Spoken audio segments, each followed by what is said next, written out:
dragon. Anime. The two primary things I have basically dedicated my life to. And sometimes, oh, sometimes, dear watcher, they go together.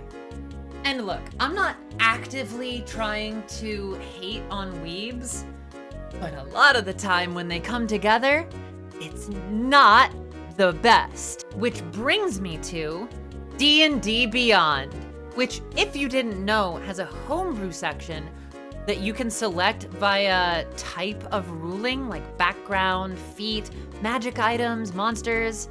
But in these sections, you can filter by lowest rating. By the way, I might be a little weird in this video, a little off, because it's currently 5:23 a.m.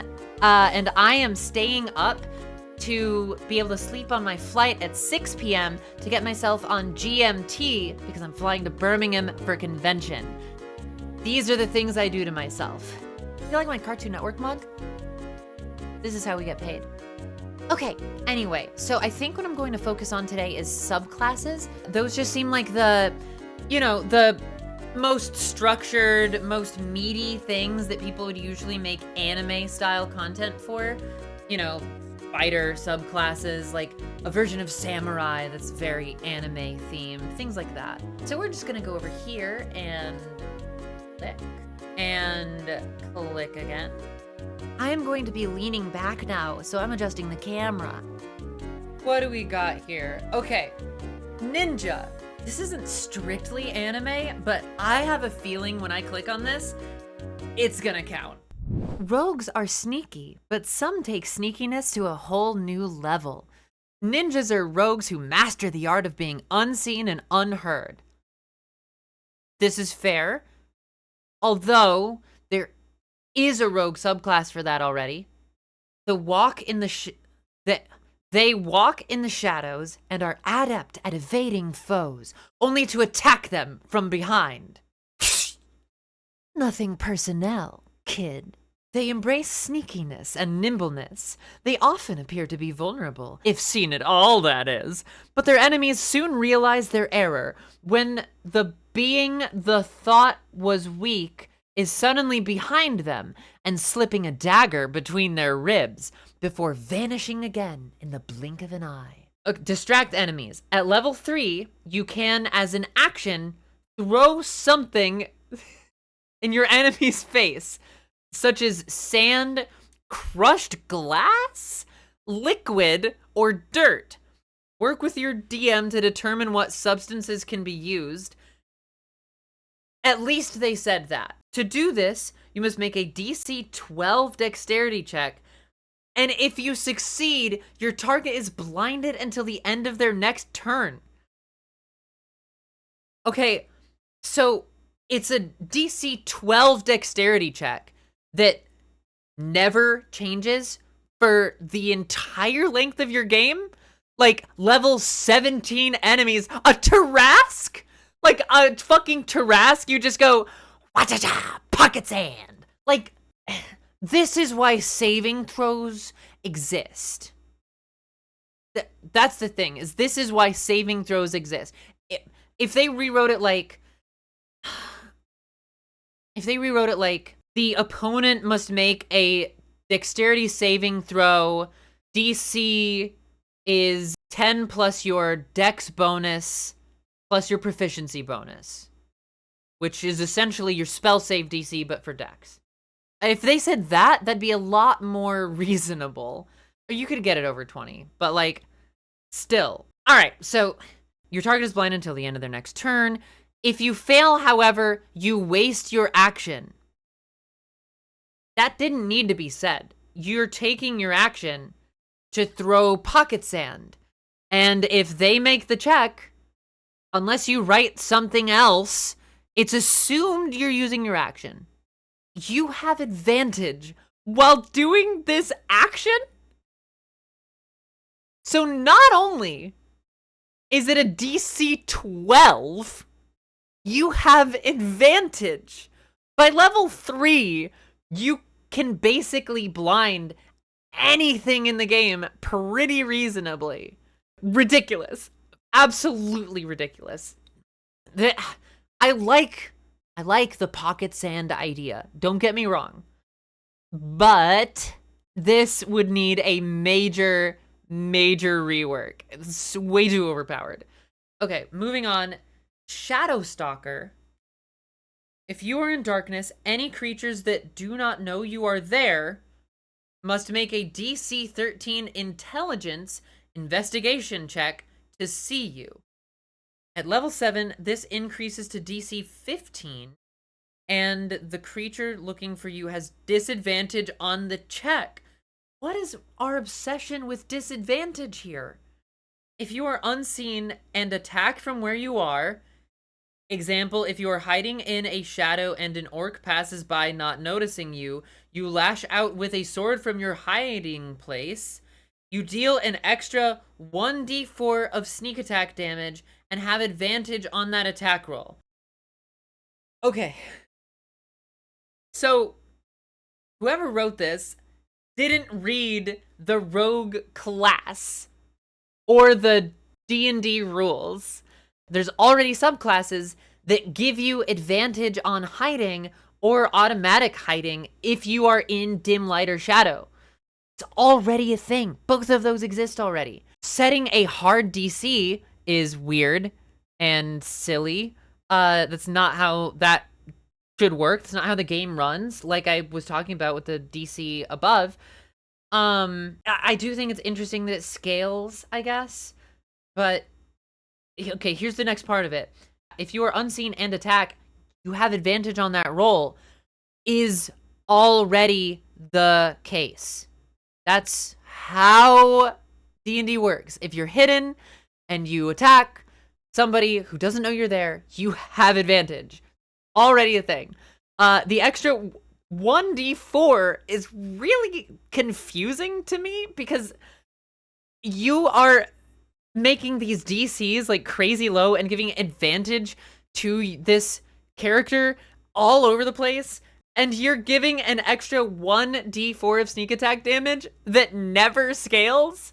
By like level 5, that's basically useless. Like, why is that there?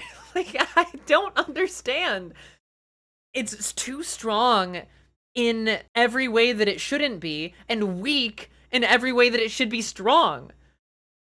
Okay. Martial artist. Let's move on. Martial artist. Oh, wait. Oh, hold on. Actually, this is something I need to say again here. Distract enemies, you get at level 3. Shadow Stalker, you also get at level 3? And then you don't get one at your next class feature levels until level 13? You go 10 levels without a subclass feature. Where? What? Is it just fuck you? Like, you gave them these super strong abilities and you're just like, nah, those are strong enough. Fuck you for the rest of the game because most campaigns don't make it to level 13. Anyway. Martial artist. At level 13, unarmed strikes can deal 1d8 damage. So you're a monk now? Like, until level 13, you're using daggers and swords and probably kunai and shit. And then at level 13, you're expected to just, fuck all that. It's punching time. You add your proficiency bonus, and your unarmed strikes can deal lethal damage if you wish. You also have advantage on acrobatics and athletics checks. Most rogues already are gonna have expertise in at least one of these, and most rogues are going to have acrobatics or athletics because they're mostly dex. Very, very few strength rogue builds. So I guess having advantage on athletics is cool, but like not a lot of rogues are grappling, which is basically the only real reason I could see you wanting athletics as a rogue. Like, yeah, jump distance operates off of athletics, but it just seems so niche. That basically does nothing because you'll already have expertise in acrobatics almost certainly, if you're a rogue that is doing physical stuff. And athletics is just not that necessary for a rogue. Because even if they're trying to grapple you or shove you around, you can, even though you have to make that check with athletics, you can contest it with acrobatics or athletics. So that just doesn't really do anything. This whole ability for level 13 doesn't do anything. It's like extremely weak, and half of it's shit that's already in the game. So, okay, let's go on to our final subclass feature, which is Ghost. At level 17, you move silently, and if you are in darkness, other creatures can only see you if they have dark vision. If they do not have dark vision, you roll a 1d20 plus your dexterity modifier plus your proficiency bonus. That's the exact thing I talked about earlier for the pocket sand. That's what they should, that should be up there, not here. As far as I'm reading, this is kind of stupid, and I'll tell you about that in a second, but it should be up there for the pocket sand. D20 plus dex modifier plus your proficiency bonus. If you get a number equal to or higher than the passive perception level of the creature you are looking for or passing by you, they do not see you unless you reveal yourself. Again, not how the game works. Nothing asks you to do this. It should just be a saving throw or a perception check on their part. You have advantage when pulling up onto a ledge up to 2.5 times your height, rounded down, and you take no fall damage if you fall up to 3 times your height. So most people are within the 5-foot range, so 15 feet. So that would negate 2 to 3d6 of fall damage. Like, that's nice, but it's not level 17 worthy.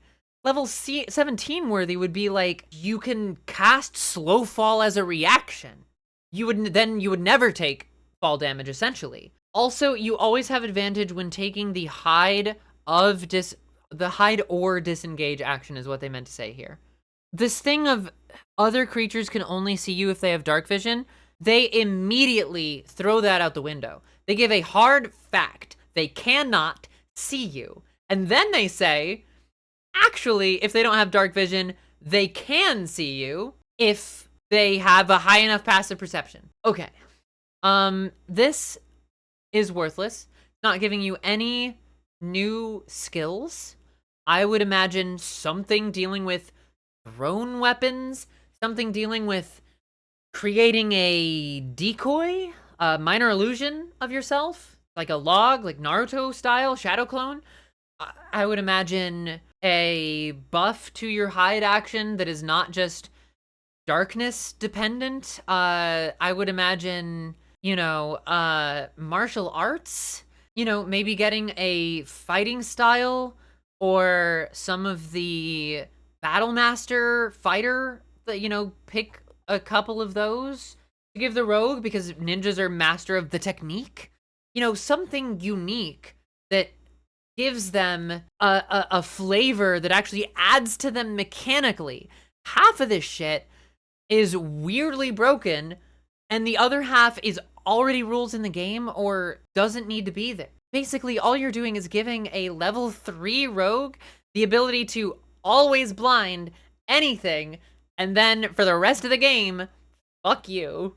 Let's move on, shall we? Let's find something else. Crazy anime bullshit. Oh no. I did not have to scroll far. Find my next victim. The Ninetails. Base class Warlock. Let's play a game. So my immediate assumption is that this is going to be patron of, the Ninetails spirit inside your belly. Or, this is going to be Naruto flavored. I'm actually in Boruto, and I play a ninja with a headband and everything. So this is the perfect thing for me to review. Let's get started. Okay, so we have a warning right here at the top. The power of the nine-tailed fox is very potent, so be careful when choosing this subclass. You've been warned. All right, so it's gonna be overpowered. Hey, but that's how this is supposed to be. Okay? Okay, so potent power. Let's read this. Increased healing. No. Increased healing. Increased healing. When you pick this subclass, you heal almost instantly after a fight, recovering all your HP. And if your HP reaches 0, you are instantly healed? No, you know, it's said. It's very potent. You know, for high-powered campaigns. This is par for the course. Warlock. 5e, level 1. 5r, level 3. Either way. Okay. Strong spellcasting. At level 6, any spell cast against you, you can learn if you save or not and cast it at max level and not cast a spell slot. You can cast any spell you can cast at max level. Okay, so level 6. Any spell in the game. Somebody casts it against you. Yup, that's mine, bitch. And now I can cast Wish, Fireball at 9th level.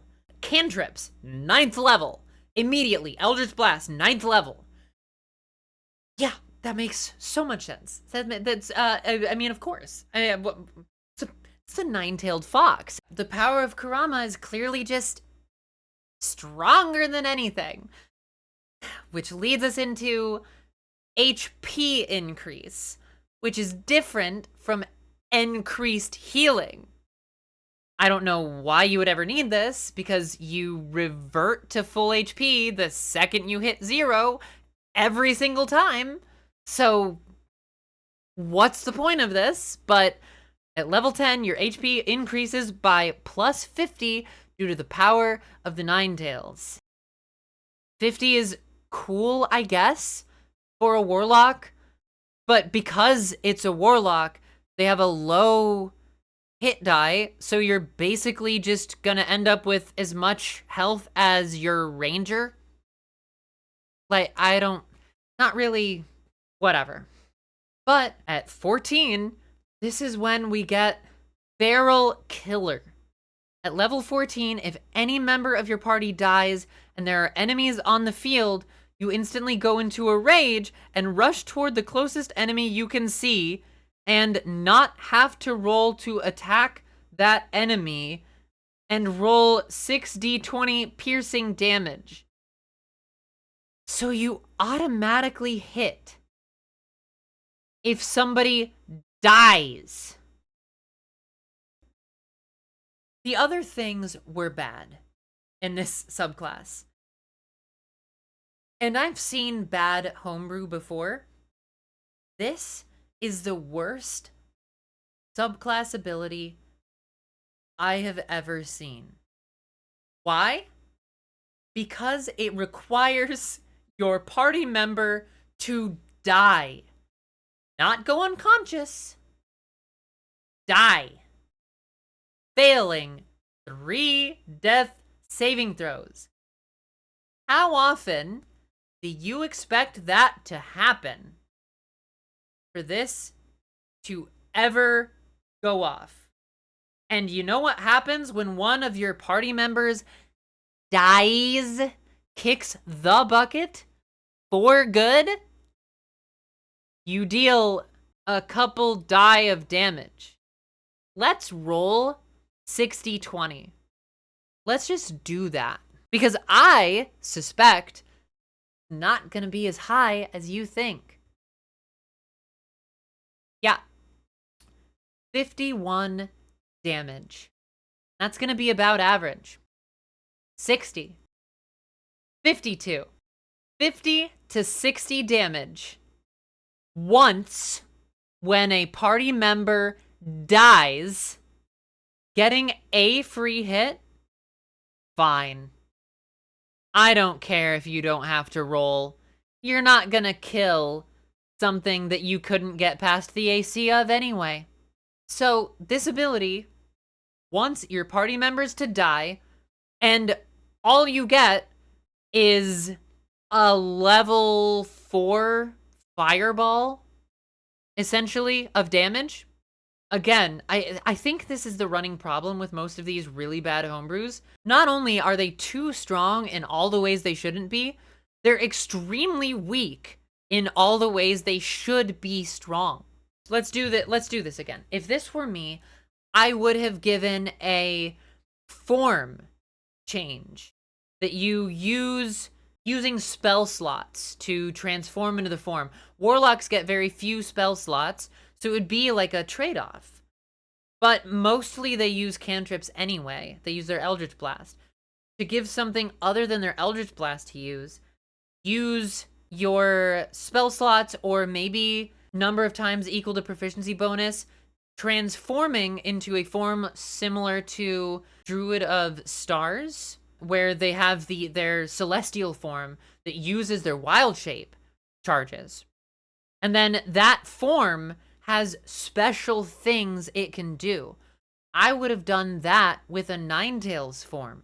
And then, as we get to the bottom, have it unlock, additional forms. So at first, just claws, maybe. A melee Eldritch Blast, right? And then as you get down, you get the ranged Eldritch Blasts, kind of like the Ninetails Rasengan thing. And then we get to, it would unlock an option of Sage form. Something where it's adding, again, you want to add unique mechanics rather than just taking basic rules and making them broken because you think that'd be cool. You want to be the kid on the playground going, "No, if I go to 0 health, I actually get instantly put back to full." Like, that's not fun. That's not like, you want fun, and just being broken is not going to be as fun as you think. It's the golden balls metaphor that Yahtzee uses to describe Minecraft. Like, it's not as satisfying to just go into creative and build a golden rocket as it is to, like, have to play survival and earn all of that gold to make all of the blocks to make that rocket. And along the way, you find out your unique play styles and what you want to do and what you like. That's what these should be. You want to earn your victories, but feel unique. Like you earned the victories in a way only you could have. Anyway, we're actually going to move on to page 2. I want to do 4 of these. Okay. I see an anime.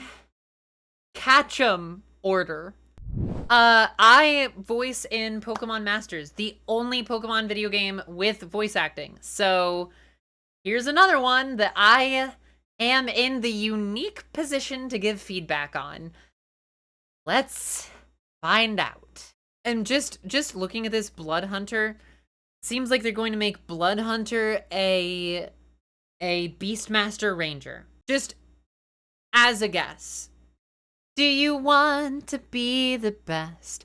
No one ever was. Ba ba ba, not to catch them will be your test. To train them is your cause. Okay, this class is all about catching monsters and using them to battle with or to help you out. Using them to battle with, or to help you out. Rite of the Catch. When you join this order at 3rd level, you learn the binding rite of the catch. Rite of the Catch. Your rite doesn't deal damage like other rites. Instantly, just rite is worthless against anything that you're not trying to catch. Awesome. Your rite doesn't deal damage like other rites. Instead, it gives a bonus to animal handling checks. Damage you suffer from activating this right is halved, you still take damage from your right? Imagine if every time Ash threw a Pokeball at a Caterpie, he just, like, had to cut his wrist and just pour blood into the Pokeball to activate it. Like, fuck. God damn it. Okay. Let's hope this works. Lobs it, and they dodge it, and you just... Okay. Next Pokeball, just drain more blood into it. Insane. Already insane. This right allows you to perform animal handling checks against any creature that isn't an undead, construct, or humanoid. So, a mind flayer? Goddamn devils? This is already alarming because there are plenty of sapient beings that are not strictly humanoids. Humanoid is a very, like, limited creature type in D&D. It's basically just anything, like a species your players can play as. Very few other things count as humanoids. When the user has successfully befriended a creature or a person with this right, the creature will be sealed and be depicted as a tattoo upon the user's body.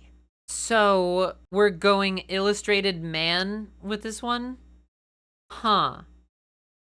Is there a limit on this? I really hope we get to the point where we read that there's a limit on the number of creatures you can have tattooed on your body. Let's see if we do. The user can summon the creature at any time with a bonus action or return it as such bonus action.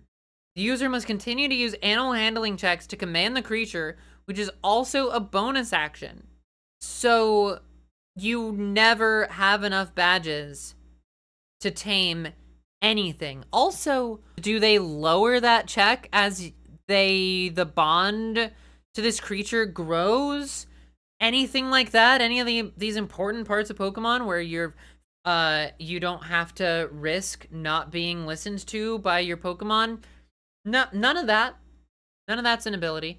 Check is determined by the user's animal handling versus the creature's insight. Why is I guess the check for taming it is the same as the check for commanding it? I feel like the check for commanding it should be lower if you've already tamed the creature.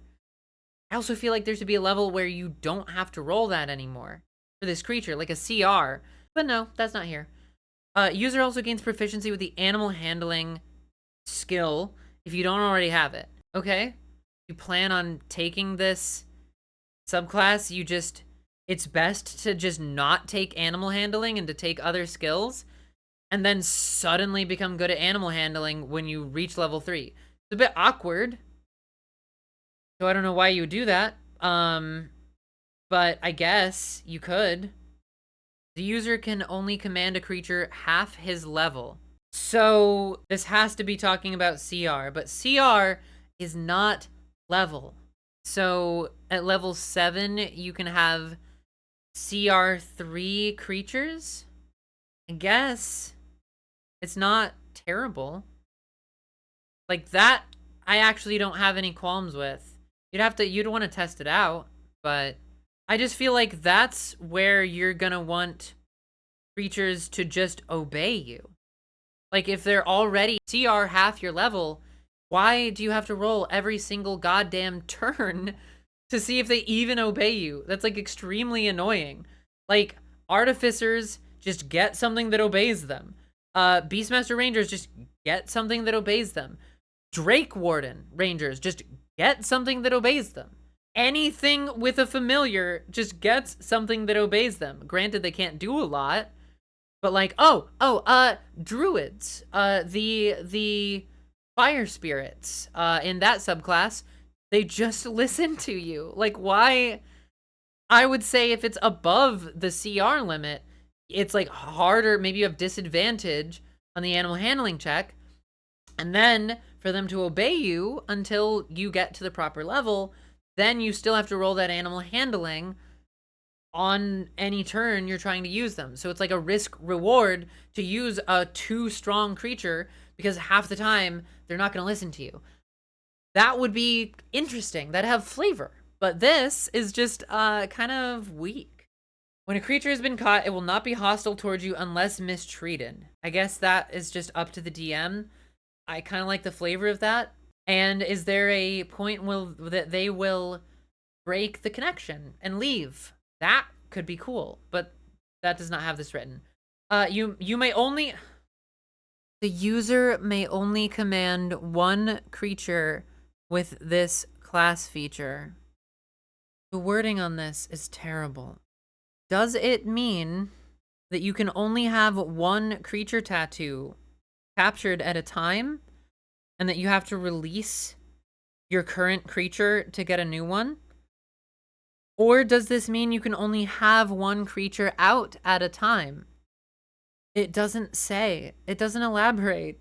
It's just, instantly, this one line just confuses the hell out of the class. And if you can only command one creature and you can have infinite tattoos, like that's what that would mean. If it means you can only command one creature out of the tattoo at a time, but you can have multiple tattoos, that means you can have infinite tattoos. And you can just switch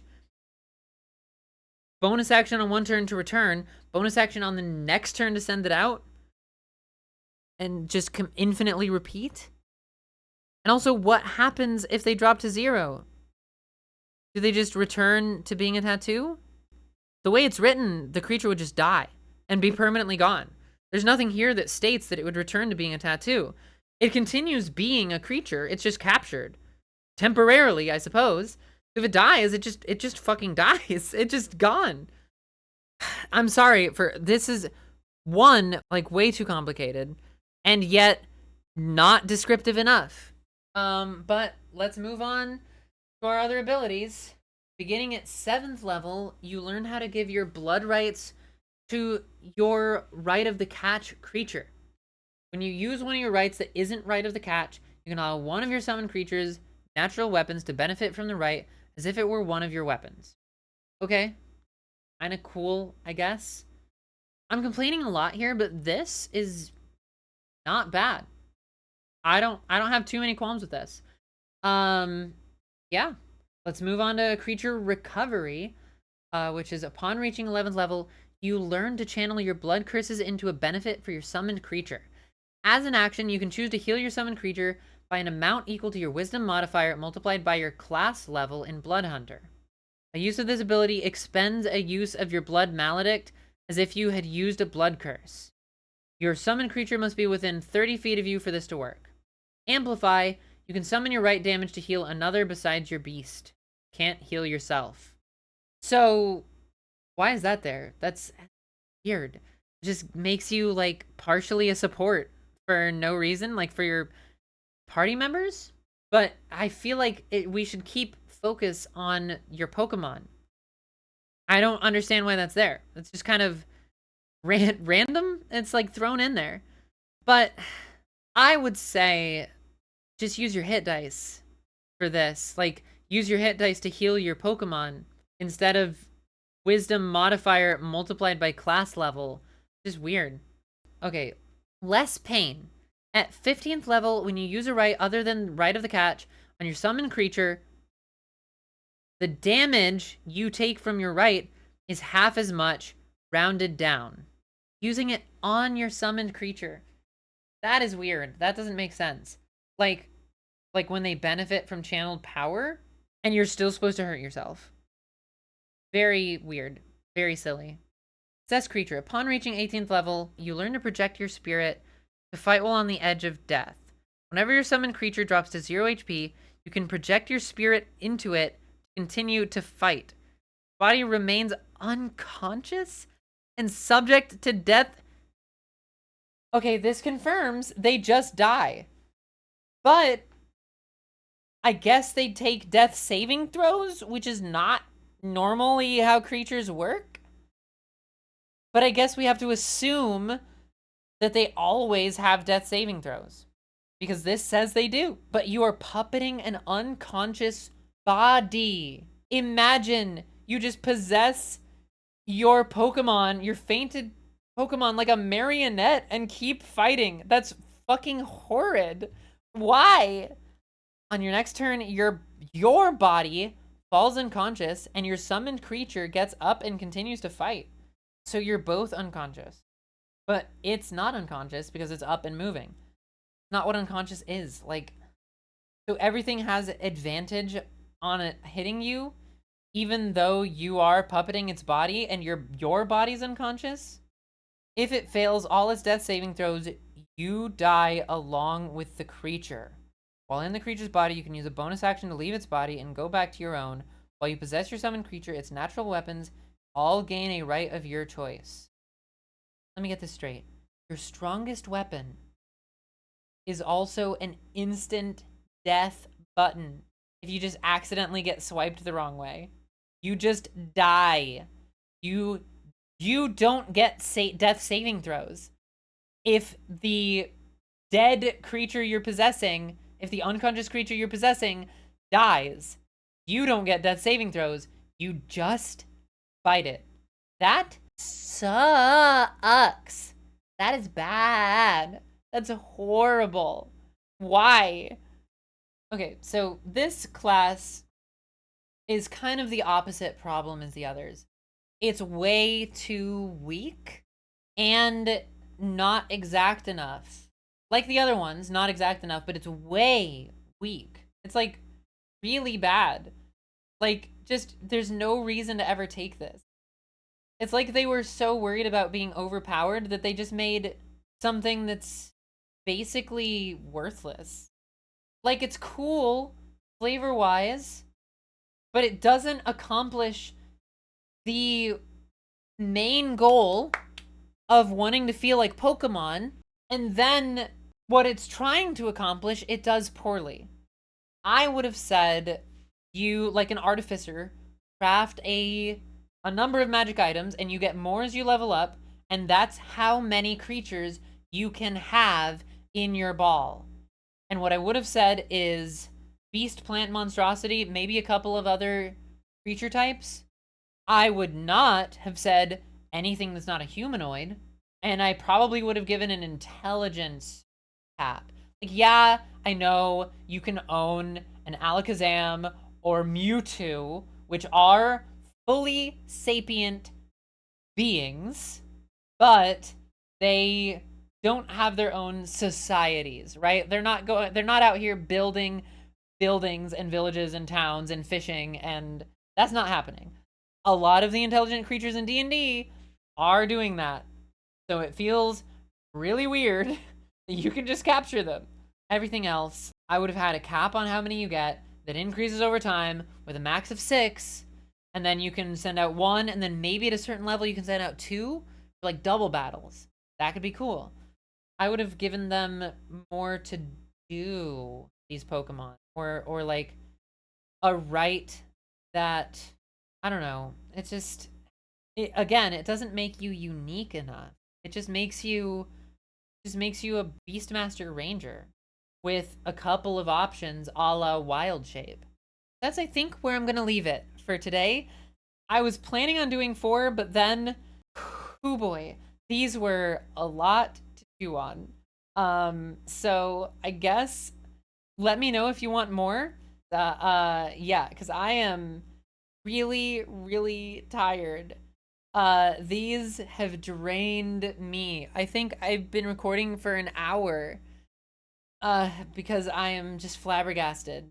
Yeah, so I hope you like it. I also think I might do one where I find the best anime, homebrew. I think that would be cool. Bit of a palate cleanser, restore faith in humanity moment. So, yeah, thanks and bye forever. Thank you very much to my patrons on Patreon, including Lisa, Barbarian Boy, and my mother. Thank you, Mom, as always.